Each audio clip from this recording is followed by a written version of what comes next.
وہ بے اختیار ڈرائنگ روم کی طرف بڑھا، مگر وہ نیازی صاحب تھے، سعدیہ بیگم کے ساتھ بات کر رہے تھے۔ آواز صحیح سے سنی جا سکتی تھی۔ سعدیہ بیٹا میری بات سنو تم۔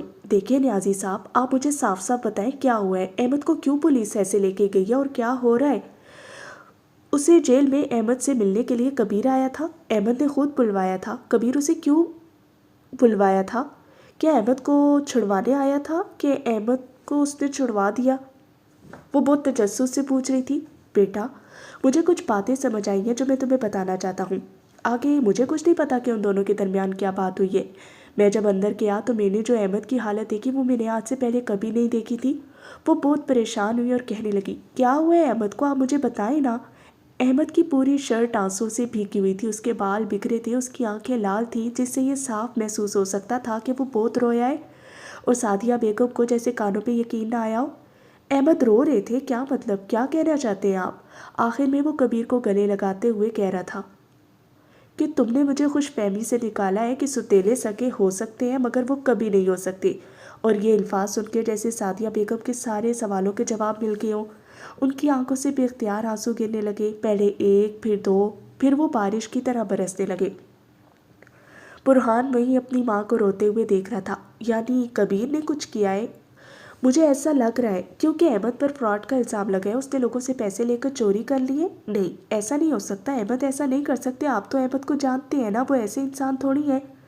میں جانتا ہوں بیٹا، مگر میں کیا کروں؟ اور احمد نے بولا ہے کہ جو 50% شیئرز اس کے نام ہیں وہ بھی میں کبیر کے نام ٹرانسفر کروا دوں۔ تو کروا دیں۔ وہ اتنی آسانی سے کہہ رہی تھی، اس بات پر نیازی صاحب حیران ہوئے۔ کیا مطلب ہے کروا دوں؟ 50% شیئرز پر حق احمد کا ہے، تمہارا ہے، برہان کا ہے، تم لوگوں کا حق وہ کیسے کھا سکتا ہے؟ اگر احمد نے کہا ہے تو ضرور کچھ سوچ سمجھ کے ہی کہا ہوگا۔ مجھے احمد پر اور احمد کی بات پر کبھی شک نہیں ہے، نہ کبھی ہوگا۔ انہوں نے کہا ہے تو آپ کروا دیں، ہمیں کوئی اعتراض نہیں۔ انہوں نے فیصلہ کن انداز میں کہا، آپ مجھے بتائیں آگے کیا کرنا ہے؟ سب سے پہلے تو تم جیل چل کے احمد سے ملو اور اس سے یہ ماننے سے روکو، کیونکہ اس نے یہ مان لیا ہے کہ یہ فراڈ اس نے کیا ہے۔ وہ حیران ہوئی، انہیں سمجھ نہیں آ رہا تھا کہ اب کیا ہوگا۔ تب تک میں ان لوگوں سے بات کرتا ہوں جن کے پیسے چوری ہوئے۔ نیازی صاحب جا چکے تھے، وہ وہیں اسی جگہ اسی صوفے پر بیٹھی رہی۔ برہان اپنی ماں کو روتے ہوئے دیکھ رہا تھا۔ برہان کو بہت رونا آیا۔ احمد میں آپ کے ساتھ ہوں، ہمیشہ آپ کے ساتھ رہوں گی، آپ کو کچھ نہیں ہوگا، کچھ بھی نہیں۔ اور اس وقت برہان کے دل سے رشتوں کا اعتبار ختم ہوا۔ اسے یہ سمجھ آیا تھا کہ مشکل کے وقت میں کوئی اپنا بھی آپ کا ساتھ نہیں دیتا، بلکہ کبھی کبھار تو اپنے ہی مصیبت کھڑے کر دیتے ہیں۔ وہ ننھا بچہ جو ابھی 12 سال کا تھا، اسے اتنی سی عمر میں زندگی نے بہت بڑے سبق سکھا دیے تھے۔ سعدیہ بیگم برہان کے کمرے میں گئی۔ میں جانتی ہوں میرا بچہ تم نہیں سو رہے۔ برہان ان کی یہ بات سن کر الجھ بیٹھا۔ وہ ان کے قریب آئی۔ برہان نے اپنا سر سعدیہ بیگم کی گود میں رکھا۔ امی میں جانتا ہوں یہ سب سچ نہیں ہے، بابا ایسا نہیں کر سکتے۔ سعدیہ بیگم اس کو سہلاتی رہی، اس کے سر میں انگلیاں چلاتی رہی۔ یعنی تم نے سن لیا ہے؟ جی میں نے سن لیا ہے سب کچھ۔ بیٹا کبھی کبھار آپ پہ پریشانیاں، آزمائشیں اس وجہ سے اللہ بھیجتا ہے تاکہ وہ ہمارا ٹیسٹ لے سکے، سرپرائز ٹیسٹ۔ تم بھی اسکول جاتے ہو، تمہاری ٹیچر کبھی تم سے اچانک ٹیسٹ لے لیتی ہیں، تمہیں پتہ بھی نہیں چلتا، تمہاری تیاری نہیں ہوتی، مگر پھر بھی تمہیں دینا پڑتا ہے۔ یہ بھی ایسا ہی ایک سرپرائز ٹیسٹ ہے جو اللہ نے ہمارا صبر آزمانے کے لیے ہم پہ کیا ہے۔ اگر ہم بے صبری کریں گے تو ہم ٹیسٹ میں فیل ہو جائیں گے، اور اگر ہم صبر کریں گے تو ہم پاس ہو جائیں گے۔ ٹھیک کہا نا میں نے؟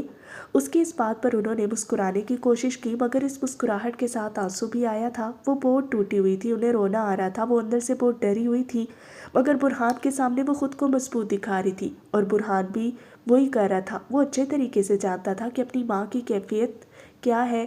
اگر وہ روئے گا تو ان کی ماں بھی ہمت آ جائیں گی، اور ماں ہمت ہار گئی تو بابا بھی ہمت ہار جائیں گے۔ وہ اپنے آنسو قابو کرتا رہا۔ صبح ہم بابا سے ملنے جائیں گے اور بہت جلد بابا گھر واپس آ جائیں گے، پھر ہم لوگ کہیں دور گھومنے کے لیے جائیں گے، ٹھیک ہے؟ وہ ہاں میں سر ہلاتا ہوا وہیں پہ سو گیا، اور سعدیہ بیگم کھڑکی سے باہر دیکھتی رہی کہ کب صبح ہوگی اور کب وہ احمد شاہ کے پاس ہوں گی۔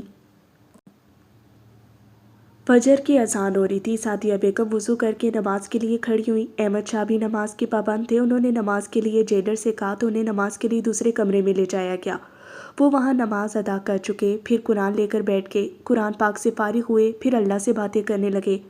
احمد شاہ کا یہ معمول تھا کہ فجر کی نماز کے بعد جب وہ قرآن پاک پڑھتے فارغ ہوتے تو اللہ سے باتیں کیا کرتے۔ انہیں ایسا محسوس ہوتا تھا کہ جیسے وہ اللہ سے ہی سیدھی بات کر رہے ہوں۔ انہیں ایسا محسوس ہوتا کہ جیسے اللہ ان کی سن رہا ہو، اور بے شک وہ ہر بندے کی سنتا ہے تو ان کی بھی سن رہا تھا۔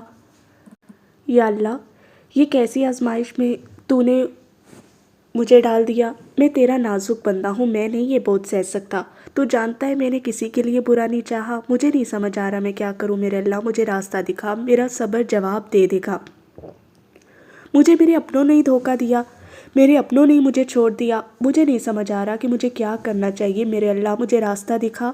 یا اللہ مجھے کچھ سمجھ نہیں آ رہا، میرا سر پھٹا جا رہا ہے، لگتا ہے میرا دل ٹوٹ چکا ہے۔ وہ یہ کہتے ہوئے بے اختیار رونے لگے۔ یا اللہ، میں یہاں پر ہوں، میری بیوی میرے بچے تیری امان میں، تو ان کی حفاظت فرما۔ اگر یہ آزمائش ہے تو اس آزمائش کو جلدی دور فرما۔ وہ بہت دیر تک ایسی ہی باتیں کرتے رہے اور دعائیں مانگتے رہے کہ پیچھے سے کسی نے آواز دی، سعدیہ صاحبہ آئی ہے۔ اور اس کی اس بات پر احمد شاہ بھی اختیار کھڑے ہوئے، قرآن پاک کو چوما اور جے نماز کو سمیٹا باہر کی طرف جانے لگے۔ انہیں اسی کمرے میں دوبارہ بٹھایا گیا۔ سامنے سے چادر میں لپٹا ایک وجود ان کی طرف بڑھ رہا تھا۔ بے اختیار ان کو دیکھ کر احمد شاہ اپنے حواس پر قابو نہ رکھ پائے اور جا کے انہیں گلے لگا لیا۔ سعدیہ بیگم بے اختیار رونے لگی۔ وہ اتنا رو رہی تھی کہ ان کی آواز باہر سنی جا سکتی تھی۔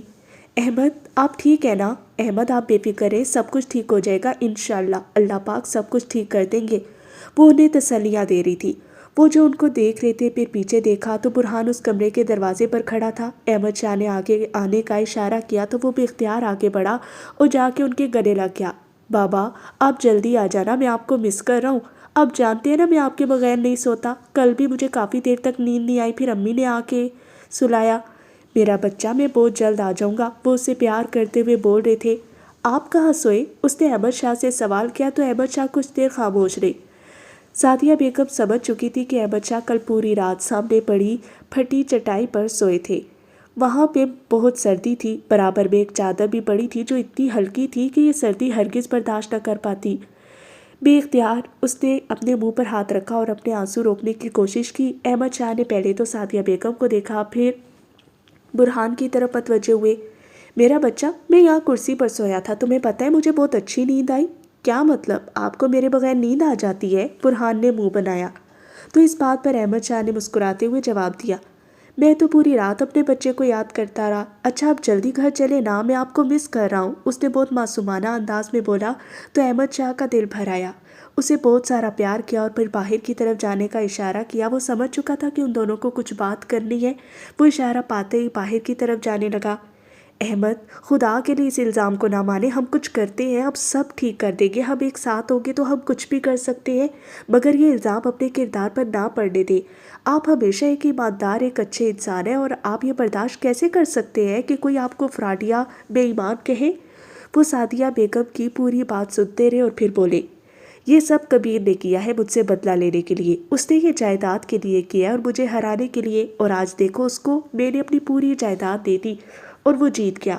ایسا اسے لگتا ہے، مگر دنیا میں جیتنا اتنا ضروری نہیں ہے میرے لیے جتنا اللہ کی نظر میں جیتنا ہے، اور اس کی نظر میں ہمیشہ ہی اوپر رہوں گا کیونکہ میں نے حق کا ساتھ دیا ہے، سچ کا ساتھ دیا ہے۔ سعدیہ بیگم نے احمد شاہ کا ہاتھ زور سے پکڑا۔ احمد، میں آپ کے ساتھ ہوں ہمیشہ ہمیشہ، آپ کو کچھ بھی نہیں ہوگا، میں کچھ بھی ہونے نہیں دوں گی۔ سعدیہ بات سنو، وہ اب سنجیدہ انداز میں بولے۔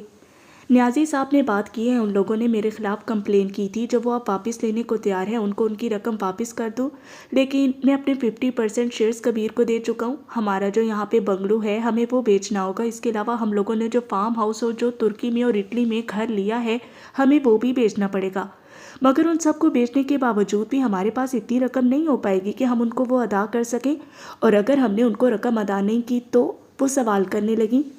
نیازی صاحب کا بولنا ہے اگر رقم واپس نہ کی تو جرمانہ اس کے ساتھ 9 سال کی سزا ہوگی۔ 9 سال سنتے ہی جیسے سعدیہ بیگم پر کسی نے بجلی گرا دی ہو، وہ حیران رہ گئی۔ احمد، پاکستان میں بھی تو ہمارا گھر ہے، ہم وہ بھی بیچ دیتے ہیں، میرے پاس بھی کچھ سیونگ ہے اور میرے پاس بہت سارے ایکسپینسو چیزیں ہیں، مثال کے طور پر یہ میرے پاس زیور ہے، ایکسپینسو ڈریس، کچھ پینٹنگز جو بہت مہنگی ہے، ہم سب سیل کر دیتے ہیں، انشاءاللہ ہمارے پاس رقم ہو جائے گی۔ تم پاگل ہو؟ تم چاہتی ہو میں تمہارے زیور بیچ دوں، اور تمہاری یہ چیزیں جو تمہارے لیے قیمتی ہے وہ میں کیسے بیچ سکتا ہوں؟ وہ زور سے بول رہے تھے۔ احمد، اس وقت میرے لیے آپ قیمتی ہیں، آپ کے علاوہ کچھ نہیں، اور میں نے کہہ دیا ہے میں کر رہی ہوں، آپ آگے سے کچھ نہیں کریں گے۔